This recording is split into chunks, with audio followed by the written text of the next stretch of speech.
हम लोग centre of mass निकालने चल रहे हैं, वो भी किसी सेक्टर का, किसी प्लेट का।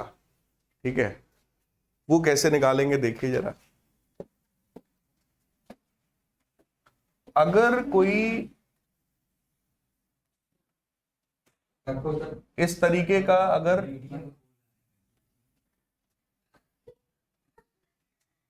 प्लेट अगर एक इस तरीके का अज्यूम किया जाए, देखिएगा ये मान लो एक्स एक्सिस है और ये वाला मान लो वाई एक्सिस है। ठीक, और इस तरीके का इस बार एक प्लेट दे दिया गया, इस प्लेट का मास m है और इसका वर्टेक्स एंगल जो है वो अल्फा के बराबर, और आपसे कहा जाए बेटा इसका सेंटर ऑफ मास बताओ कहाँ है। पहला कॉन्सेप्ट मैंने आपको जो सिखाया है वो ये है कि सेंटर ऑफ मास हमेशा एक्सिस ऑफ सिमेट्री पर होता है। तो इसका एक्सिस ऑफ सिमेट्री बोलो यही है, इस लाइन के दोनों तरफ एक जैसा है। तो एक पॉइंट तो समझ में आ गया कि sir centre of mass x axis पर होगा। अगर एक्स एक्सिस पर होगा तो उसका वाई कोऑर्डिनेट बेटा कितना होगा, 0। तो एक चीज बेटा हमको मिल गई कि वाई कोऑर्डिनेट इज 0, वो नहीं निकालना। अब सिर्फ क्या निकालना है, एक्स कोऑर्डिनेट। वो बताओ कैसे निकलेगा। अगर ये एक सेक्टर है, सेक्टर समझते हो, सेक्टर कह लो इसको, इस तरीके का डिस्क कह लो, केक का एक पार्ट कह लो, केक ऐसे ही दिखाई पड़ता है, ठीक, इस तरीके का एक पार्ट कह लो, ठीक है, उसका हमें निकालना है सेंटर ऑफ मास। कैसे निकलेगा? हम लोगों ने रिंग का सेंटर ऑफ मास निकाला था पिछली क्लास में। वो रिंग कैसी थी, सेमी सर्कल, मतलब इसी को थोड़ा और बढ़ाओ और इसी अल्फा को अगर 180 कर दें तो वो सेमी सर्कल टाइप का डायग्राम बन जाता। ठीक, लेकिन ये सेमी सर्कल नहीं है, ये क्या है, डिस्क है, प्लेट है, ये अंदर वाला ये स्पेस कंसीडर्ड है। बात समझ में आया, ये हॉलो नहीं है। ठीक, अब अगर इसका निकालना है तो बेटा क्या करना चाहिए, कैसे करना चाहिए? देखो इस बार ऑब्वियस है एक एलिमेंट मानना पड़ेगा।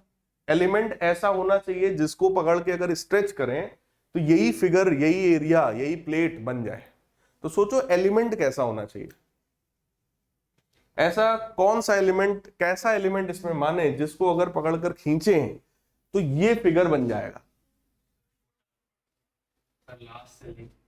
यहां से, यहां से, हाँ कैसे उधर ना, कौन तो ये खुद ही नहीं है, ऐसा कह रहे हो?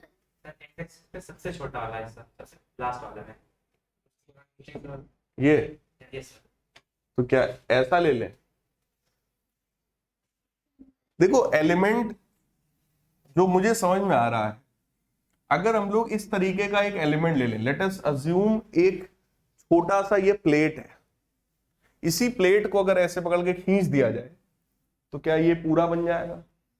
इस तरीके का एक वो आता है, वो हवा हवाई, वो गाने में ऐसे क्या बोलते हैं उसको, फैन टाइप का कह लो, आता है। उसको अगर ऐसे दबा दो तो इसी तरीके का शेप बनता है छोटा सा, और उसको अगर पकड़ के खींच दो तो पूरा बन जाता है। ठीक, वही टाइप का एलिमेंट है। अभी समझ में आया ना एलिमेंट क्या है यहां पर? लेट अस सपोज ये जो लेंथ है, दिस लेंथ इज डीएल, और ये थीटा एंगल पर है, और क्योंकि छोटा सा एलिमेंट है तो उसका ये वाला एंगल भी बहुत छोटा सा होगा। Let us suppose angle is D theta. ये जो एलिमेंट है, क्या ये ट्रायंगुलर टाइप का एलिमेंट दिखाई पड़ रहा है? अगर ये बहुत छोटा है, ठीक, तो क्या ये स्ट्रेट लाइन जैसा दिख रहा है? अगर ये बाकी डायग्राम ना होता तो शायद आप इसको ट्रायंगल बोलते। क्लियर? तो दिस इज लाइक ट्रायंगल, मतलब एलिमेंट इज लाइक ट्रायंगल। अब एक्स बार हमको निकालना है बेटा, तो integration x DM upon integration DM. ठीक है, तो वही मैटर सेम आया कि डीएम को एक्स में बदलो या एक्स को डीएम में बदलो। एलिमेंट तो ये रहा। कोई बताएगा ये एक्स क्या होता है? What is x? एलिमेंट के सेंटर की वाई एक्सिस से डिस्टेंस। बोलो यार, एलिमेंट अगर ट्रायंगुलर है तो इसका सेंटर कहां होगा? मीडियंस के इंटरसेक्शन। क्या मीडियन यहां कहीं पर होता है? Yes sir. बोलो यार, यानी कि उस जगह से, उस पॉइंट से, ध्यान से समझना जरा, यहां से ये वाला जो डिस्टेंस है यही है x, this distance is x। ये x कितना है बेटा, उसको छोड़ो, पहले ये बताओ ये कितना है, ये डिस्टेंस कितना है, यहां से लेके यहां तक का ये डिस्टेंस कितना है भाई। टोटल तो रेडियस है, टोटल रेडियस है। किसी भी ट्रायंगल में ये जो सेंट्रॉइड है, एक वर्टेक्स से अगर डिस्टेंस निकाले तो कितना होता है। अच्छा एक चीज बताओ, ये जो ट्रायंगल है क्या ये राइट एंगल ट्रायंगल टाइप का है? बोलो यार। ये जो ट्रायंगल येलो कलर का जो एलिमेंट हम लोगों ने माना है, सोचिएगा क्या वो इस तरीके का है? ये जो एलिमेंट है क्या वो ऐसा ही है? बोलो यार। और ये लेंथ dl है, पूरा लेंथ रेडियस के बराबर है, ये भी पूरा लेंथ रेडियस के बराबर है, सही है। ये वाला एंगल d थीटा है, ये पूरा रेडियस के बराबर है। अगर मैं आपसे पूछूं कि इसका जो सेंट्रॉइड है वो कहां होगा, तो सेंट्रॉइड यहां कहीं होता है। कितनी डिस्टेंस पर होता है यहां से? 2/3। कितनी डिस्टेंस पे होता है? 2/3 पर। ये जो डिस्टेंस होगा दिस इज 2/3r, ये 2/3 पर होता है। तो उधर से कितने पर होगा? 1/3 पर। नीचे से कितने पर होता है? 1/3 पर, h/3। ऊपर से कितना होता है? 2h/3। किसी भी ट्रायंगल में 2h/3 हाइट पर होता है, 2:1 के रेशियो में डिवाइड करता है। क्लियर? तो बेटा ये जो ग्रीन कलर की ये जो लाइन मैंने बनाई है, इस लाइन की लेंथ कितनी है? 2/3 ऑफ रेडियस। तो ये वाली ग्रीन लाइन, ये जो कि x है, ये कितना होगा? क्या ये 2/3 r cos थीटा के बराबर है? सोचो, ये ग्रीन वाली ये जो लाइन है, क्या ये 2/3 r के बराबर है? और ये एंगल थीटा है, तो एंगल के साथ वाला कंपोनेंट 2/3 r cos थीटा होगा। वही है ये ग्रीन वाली लाइन। बोलो यार। तो ये जो x है, उस x की वैल्यू कितनी हुई? 2/3 r cos थीटा। क्या बचा? dm। dm क्या है? इसी एलिमेंट का मास। मास निकालने के लिए बार बार यूनिटरी मेथड लगाते हैं कि जब एरिया इतना था तो मास इतना, सेम टाइप का काम करना पड़ेगा। आप भी यही कहो भाई, जब एरिया इतना था तब मास कैपिटल M, अभी एरिया इतना है तो मास ये। ठीक। अब ये बताओ पहले एरिया कितना था, यानी कि मैं आपसे ये पूछ रहा हूं कि इस सेक्टर का एरिया कितना है, ये बताओ। बचपन में पढ़ा होगा आपने 6th 7th 8th में, what is area of sector?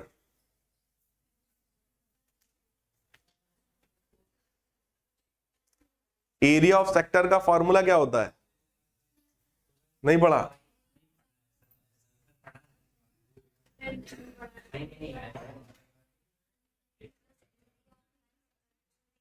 हाँ, देखो भाई, अब अगर आपको डायरेक्ट आता होता तो अच्छी बात है, नहीं आता है, मुझे भी नहीं याद है, तो हम लोग बेसिक मेथड पर आते हैं यार, फिर से यूनिटरी मेथड लगाते हैं। क्या? जब सर जब ये वाला एंगल 180 के बराबर होता तो क्या ये सेमी सर्कल बनता? तो आप बोलेंगे सर जब एंगल 2π था तब एरिया कितना था? बोलो यार, गड़बड़ लिखा है मैंने। जब जब एंगल 2π होता, 2π मतलब 360, अगर 360 होता तब तो पूरा सर्कल बन जाता। तब एरिया कितना था? πr²। अभी एंगल कितना है? तो जब अल्फा होगा तब कितना होगा भाई? Pi R square upon 2 pi into alpha. तो एरिया ऑफ सेक्टर निकल कर आया कितना, अल्फा आर स्क्वायर बाई 2। तो ये अब याद कर लीजिए, एरिया ऑफ सेक्टर का फॉर्मूला ये होता है, ऐसे ही कुछ आपने पढ़ा होगा उस समय। Clear, alpha R square by 2। तो अब ये तो हमें फॉर्मूला हमें आया कि भैया एरिया ऑफ सेक्टर ये होता है। अब वापस फिर से यूनिटरी मेथड में आओ, क्या कि भैया जब एरिया था अल्फा स्क्वायर बाई 2 तब मास कितना था उसका, m। और अभी एलिमेंट का एरिया कितना है, एलिमेंट ट्रायंगुलर टाइप का है, ट्रायंगल का एरिया कितना होता है, हाफ। बेस कितना है इस ट्रायंगल का, रेडियस के बराबर। बोलो यार, बेस किसके बराबर है और ये किसके बराबर है, डीएल को क्या लिख सकते हैं, R D theta. Angle is equal to arc upon radius. बोलो यार, ये जो डी थीटा है this is angle, theta is equal to arc upon radius होता है। आर्क कितना है, डीएल, और रेडियस कितना है, आर।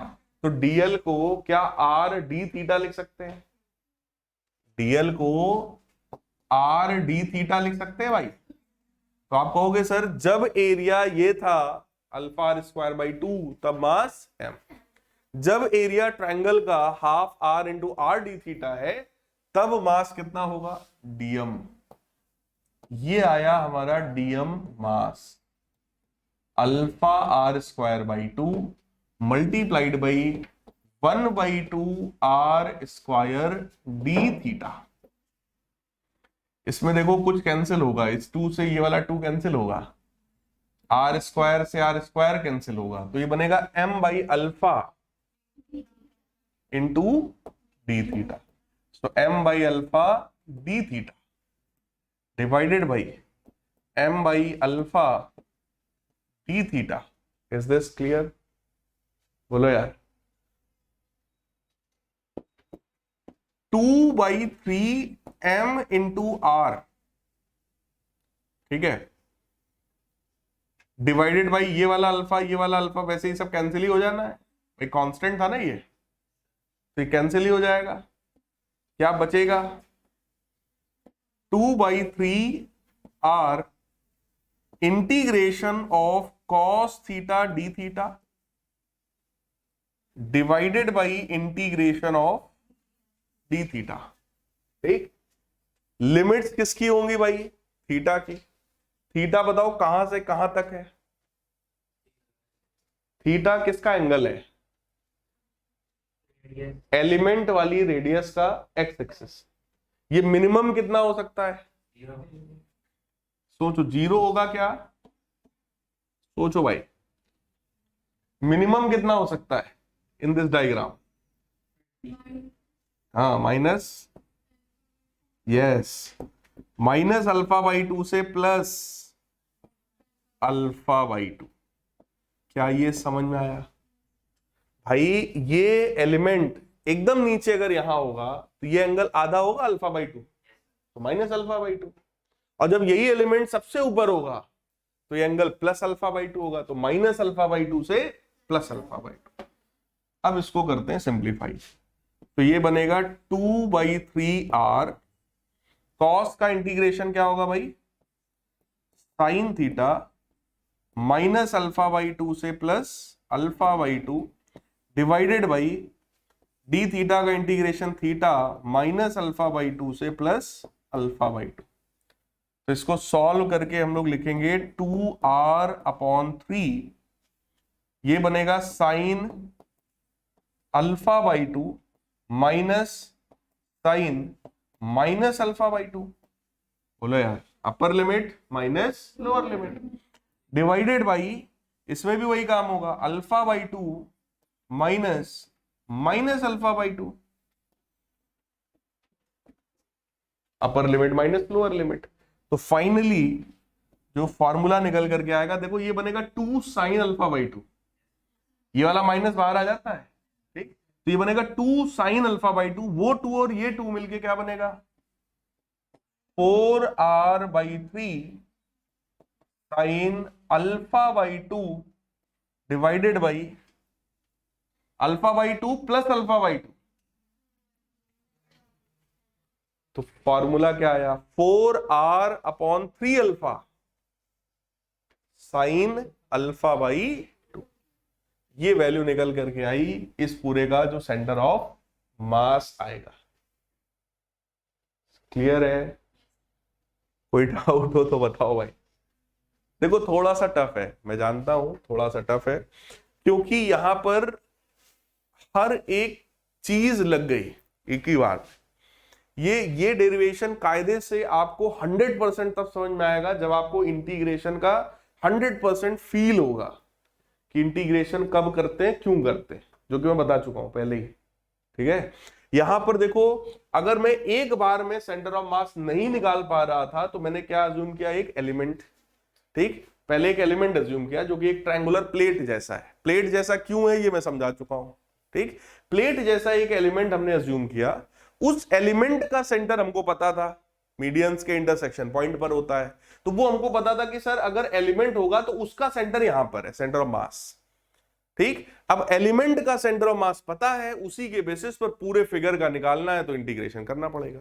क्लियर? जैसे ही इंटीग्रेशन में हम लोग आए तो पता चला एक्स और डीएम क्या है। डीएम तो एलिमेंट का मास है। अब एलिमेंट का मास निकालने के लिए यूनिटरी मेथड में आपको सिखा चुका हूं। जब यही डेरिवेशन रॉड के लिए किया था तो वहां बहुत आसान था। जब लेंथ एल है तब मास एम, अभी लेंथ dx है तो मास m by L into dx। Same वही काम हमने यहां और यहां किया है। अब एरिया ऑफ सेक्टर तुमको हमको नहीं आता तो उसमें फिजिक्स की गलती नहीं है, बचपन से सिखाया गया है। ठीक, ये आपको और हमको दोनों लोग को आना चाहिए था। बोलो यार, अगर नहीं आता या मैं अगर यही चीज डायरेक्ट लिख देता तो आप में से सब लोग सोचते यार ये कहां से आया, सर को तो रटा है। ठीक, मान लो मुझे भी नहीं आता तो हमने डिराइव करके दिखा दिया कि अगर तुमको भी नहीं आता होगा तो करोगे कैसे। तो हमने आपको बेसिक बता दिया कि भाई जब एंगल इतना होता है तब एरिया इतना होता है, अभी एंगल इतना है तो एरिया इतना है। ये हो गया एरिया ऑफ सेक्टर, जो आपको आना चाहिए था, being student of class 11th आना चाहिए था। अगर ये पता होता तो सेम चीज ये वही है। ऐसी चीजें हम लोग कर चुके हैं पहले कि जब लेंथ एल था तो मास एम, तो यहां पर हमने बेस किसको बनाया, एरिया को, क्योंकि ये प्लेट है। तो अगर हमें ये पता होता तो हम उसी समय ये बात करते कि भाई अभी एरिया इतना है तो मास कितना है, एम। एलिमेंट का एरिया, एलिमेंट ट्रायंगल जैसा है, half base into height. Theta बराबर आर्क अपॉन रेडियस, ये फिजिक्स में आपको पहले ही चैप्टर में पढ़ा दिया गया यूनिट मेजरमेंट में। वहां पे आप खुद सोचो, अगर ये एंगल डी थीटा है और ये आर्क ऑफ सर्कल है तो हम ये फॉर्मूला लगा सकते हैं, थीटा बराबर आर्क अपॉन रेडियस। तो आर्क की लेंथ कितनी आई, आर डी थीटा। क्लियर? ये हमको पता है आर डी थीटा और ये हमको पता है आर के बराबर। देखने में ट्रायंगल जैसा है तो ट्रायंगल का एरिया आपको पता होना चाहिए, हाफ बेस इंटू हाइट। तो देखिए half base into height. Clear? तो ये कॉन्सेप्ट सेम वही है कि जब एरिया इतना था तो मास इतना, अभी एरिया इतना है तो मास कितना होगा। तो यूनिटरी मेथड लगाया और मास निकाला। क्लियर? अब जब मास पता चल गया, सेम वैल्यू उठा के यहां रख दिया, इंटीग्रेट किया, इंटीग्रेशन किया तो ये वैल्यू निकल करके हमारे पास आ गई। अब सोचो, अगर यही एंगल, ये जो एंगल अभी अल्फा है, अल्फा की जगह अगर यही एंगल 180 हो जाए तो ये क्या बन जाएगा, it will become semi circular plate. बोलो यार, it will become semi-circular plate having some mass m and radius r। ये इसका अपना सेंटर हो गया और ये इसका रेडियस हो गया और इसका अपना मास m हो गया। अब सेम डेरिवेशन आपसे फिर पूछा जा सकता है कि बताओ भाई इसमें क्या होगा। ठीक, तो फिलहाल अभी हम लोग ने क्योंकि किया है जस्ट अभी, तो हम इसी फॉर्मूले से बता सकते हैं। फॉर्मूला क्या निकल करके आया, 4r upon 3 alpha sign alpha by 2। तो आपने कहा कि सर ये फॉर्मूला किसका था, एक्स बार का। अकॉर्डिंग टू दिस डायग्राम ये फॉर्मूला किसका था, एक्स बार का।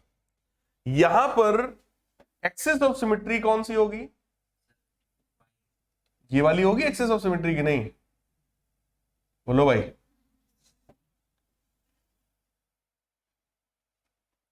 इस एक्सिस के दोनों तरफ बोलो एक जैसा है, ठीक। So this is axis of symmetry, यानी कि इस बार Y axis axis of symmetry है, तो इस बार एक्स कोऑर्डिनेट कितना होगा, तो इस बार क्या निकालना है, वाई कोऑर्डिनेट। और वाई कोऑर्डिनेट जो निकालोगे बोलो वो डायमीटर से निकलेगा, क्लियर। यहां पर भी आप चेक करो, अगर मैं इसको पूरा कंप्लीट करूं तो ये डायमीटर ही है, उसी डायमीटर से ही निकाला है, मतलब ये फॉर्मूला वहां अप्लाई हो सकता है, क्लियर।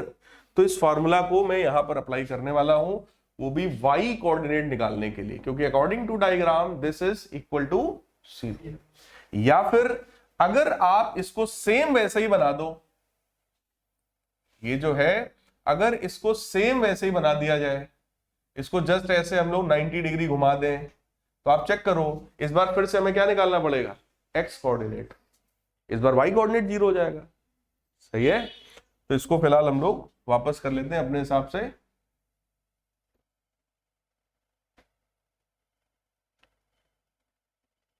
ऐसा, अब देखिए जरा, y कोऑर्डिनेट हमको निकालना था और फॉर्मूला जो हमने पढ़ रखा है that is 4r upon 3 alpha sign alpha by 2, जिसमें अल्फा सोचो ये एंगल था, ये अल्फा यहां पर कितना है बेटा 180 यानी पाई, तो क्या बनेगा formula 4r upon 3 pi sine pi by 2, sine pi by 2 मतलब साइन 90, साइन 90 कितना होगा 1, सही है।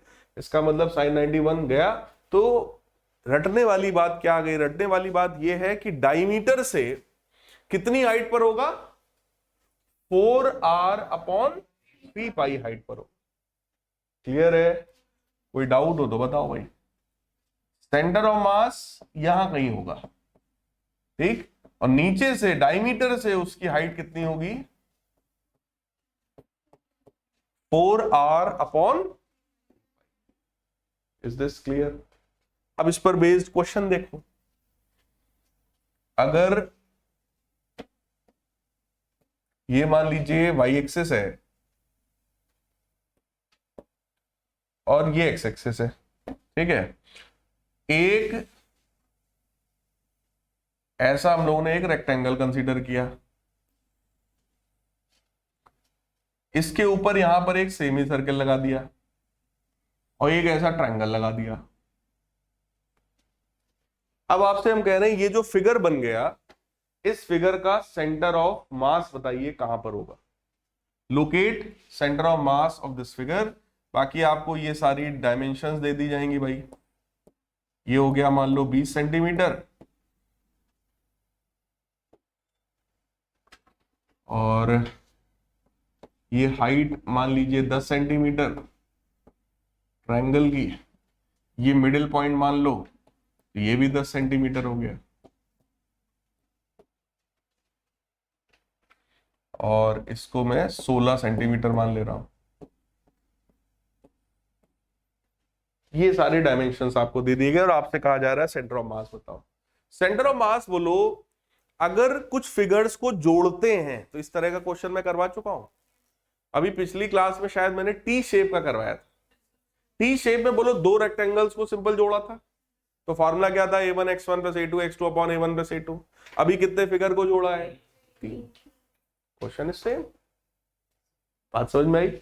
अगर आई शेप बना देते, टी की जगह आई बना देते, तो आई में कितने रेक्टेंगल होते, 1 2 3 रेक्टेंगल होते, तो बस a3 x3 और आ जाता। बात समझ में आई। अब ये क्वेश्चन आ गया, मान लो हमें बताना है कि भाई सेंटर ऑफ मास का है, तो चलिए एक्स कोऑर्डिनेट बताइए सेंटर ऑफ मास का। फॉर्मूला तो वही है, a1 x1 plus a2 x2 plus a3 x3 upon a1 plus a2 plus a3। a1 बोलो कितना है, a1 कितना है,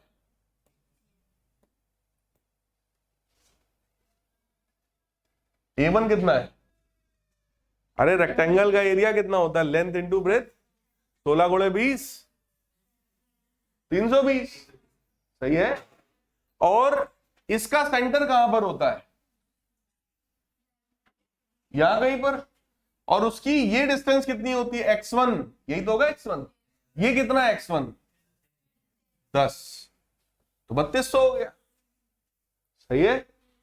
प्लस a2 चलो उसको मान लो सेमी सर्कल को, बताओ उसका कितना है एरिया, पाई, रेडियस कितना है इसका, पाई आर स्क्वायर बाई, सही है। और इसके लिए x2 कितना है, यही दिमाग लगाना है इस क्वेश्चन में, बाकी कुछ नहीं। What is x2? 22 कैसे पता,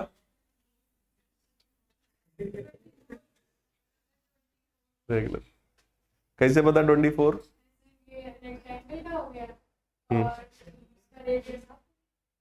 हाफ होता है क्या?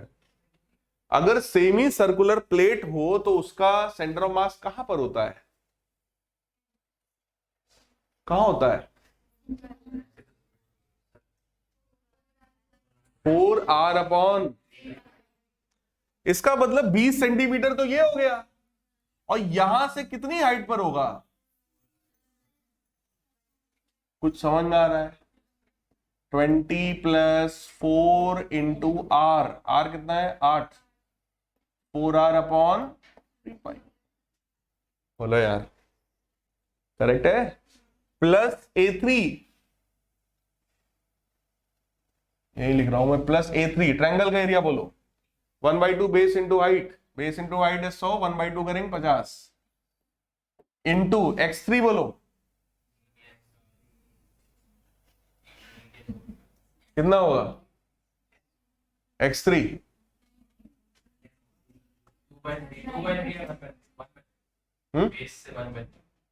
नहीं अभी तो यहां से चाहिए ना, मैं बेस से क्या मतलब,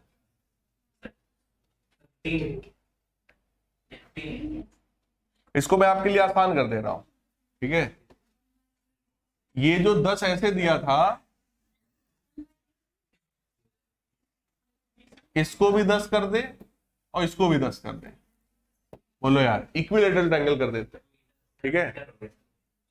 हाँ वही मतलब, अरे यार ये तो अंडरस्टूड है ना भाई, 10 सेंटीमीटर ये भी, 10 सेंटीमीटर ये भी, ऐसा कर देते हैं, ठीक।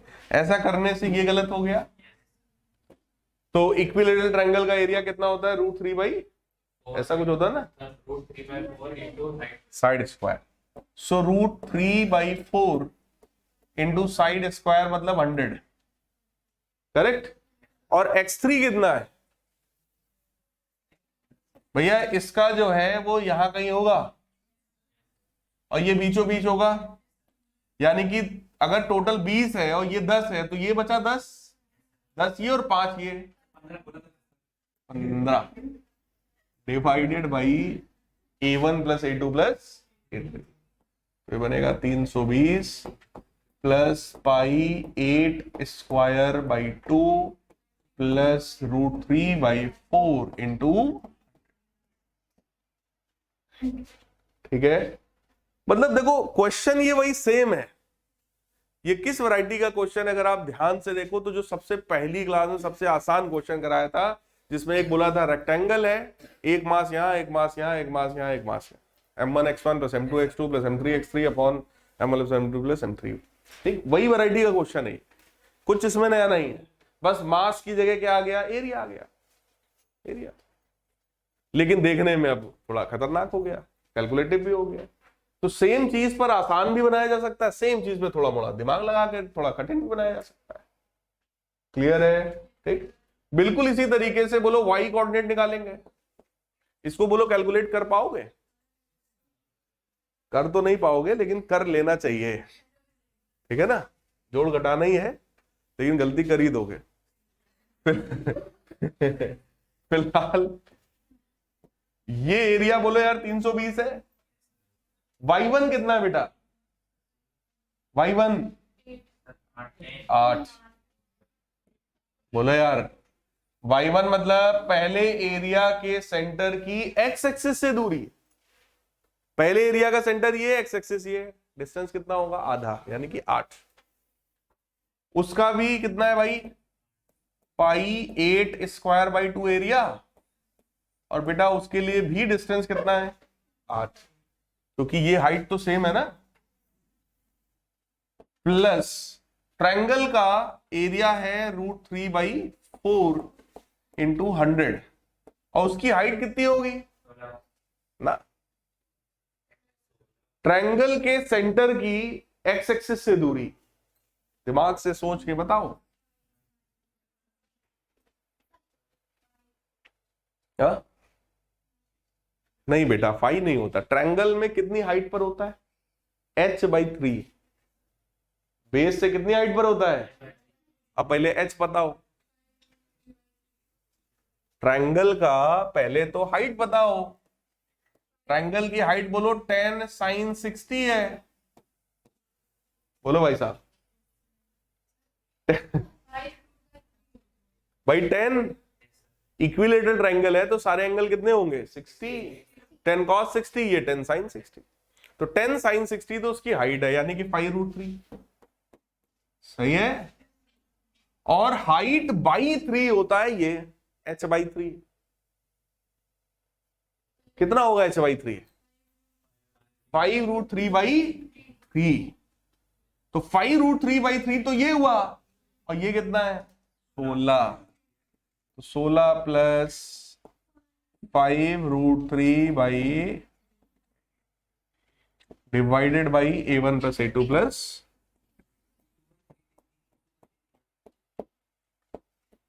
Any doubt in this? This is very much calculative. खूब बढ़िया, मस्त दिमाग आपको खूब लगाना पड़ेगा। बाकी क्वेश्चन अब खुद सोचो, इस कैटेगरी के क्वेश्चन को बच्चे बोलते सर ये टफ है। ठीक है, उनको लगता है सर ये टफ है, लेकिन ये टफ नहीं है। इसको हम कैलकुलेटिव बोल सकते हैं, इसको हम लेंदी बोल सकते हैं। ये टफ नहीं है। टफ का मतलब होता है कि कॉन्सेप्ट कोई ऐसा हो जो हमें पता ना हो, वो टफ है। बोले यार, अब इंडिविजुअली अगर एक एक करके आपसे बात किया जाए कि ट्रायंगल है, ट्रायंगल के इक्विलेटरल ट्रायंगल का एरिया क्या होता है, तो शायद आपको पता होना चाहिए √3/4 साइड स्क्वायर, बचपन में पढ़ाया जाता है। आपको ये पता होना चाहिए मीडियन कहाँ इंटरसेक्ट करता है, 2:1 का रेशियो होता है, नीचे से h/3 पर होता है ना। तो ये सब इंडिविजुअली जब देखोगे तो सबके बारे में आपको अलग अलग शायद पता है चीजें, लेकिन जब एक साथ ये क्वेश्चन आ जाता है तो चीजें फिर खतरनाक हो जाती हैं। सर ये क्या हो गया? कुछ समझ में आई बात? रॉड वाला डेरिवेशन काफी सिंपल था। ठीक, रॉड वाले डेरिवेशन में कुछ खास नहीं था। अब आपका होमवर्क ये है कि अगली क्लास में पहले आप रॉड वाला वो डेरिवेशन पढ़ के आओ। आसान डेरिवेशन है। ठीक है, एक बार ये जो 4-5 डेरिवेशंस मैंने आपको करवाए हैं उन सबको जरा एक बार पढ़ो। जब आप पढ़ोगे तो कुछ कुछ चीजें फिर कनेक्ट होंगी दिमाग में कि पहले आसान था तो यार ऐसा हुआ, फिर ये हुआ, फिर ये थोड़ा और कठिन वाला है। अभी इसमें और भी हैं 2-4 डेरिवेशंस जिसमें और एकदम कायदे से दिमाग लगाया जा सकता है, लेकिन वो मैं नहीं करवा रहा हूं आपको, क्योंकि वो फिर टोटली बाउंस हो जाएगा। आज ही वाला आधा हो गया होगा, वो वाला पूरा बाउंस हो जाएगा। ठीक है, इसलिए आप लोग पहले इतनी चीजों को एकदम डेप्थ में पहले समझ लो, एकदम फील आ जाए, फिर कभी समय मिलेगा तो वो वाले डेरिवेशंस की भी बात करेंगे। वैसे अभी सेम टाइप का कॉन्सेप्ट हम लोग को अगली क्लासेस में पढ़ना है, movement of inertia. Same type का कॉन्सेप्ट है, बिल्कुल एग्जैक्टली सेम, वही एलिमेंट, वही इंटीग्रेशन, वही सारी चीजें उसमें भी करनी है। समझ रहे हैं? तो वहां पे फिर से आपको सेम चीज का एक बार आपको मौका मिलेगा कॉन्सेप्ट को समझने का। तो पहले आज जाकर वो चीजों को रिवाइज करो। अगली क्लास में रॉड पर बेस्ड एक और अच्छा क्वेश्चन मैं आपको करवाऊंगा। क्लियर?